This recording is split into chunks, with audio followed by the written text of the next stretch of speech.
I didn't know that, I had PTSD, and trauma and shit like that. So I grew up in the hood. And I grew up back when we had real gangs. You got shot at and stabbed, and treated like shit. So apparently that causes effects to kids. Well, I didn't know that. So anyways, when I was older, it was suggested that I go to counseling. So I was like, let me go to counseling, man. So first counseling session I tried to go to was like this little group setting where you all sit around in a fucking circle, kind of like in prison and shit. And you all talk about your trauma together. And so I'm sitting there. I didn't know I was in there with a bunch of fucking military guys and shit.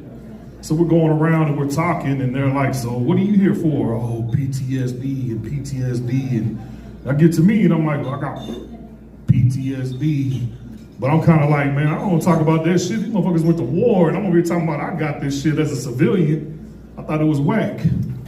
So we start talking.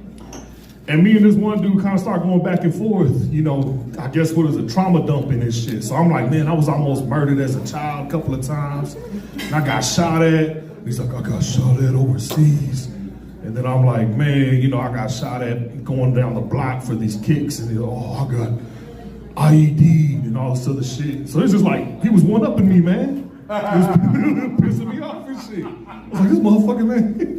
So finally I was like, man, I lost my homeboys, man. It was shot and killed. He was like, my homeboy was blown to pieces and shit. And I had to pick him up. I was like, man, you fucking win, bro. I was like, I give up, dog. I walked the fuck out. I was like, I don't need counseling. He has PTSD. I'm good, man.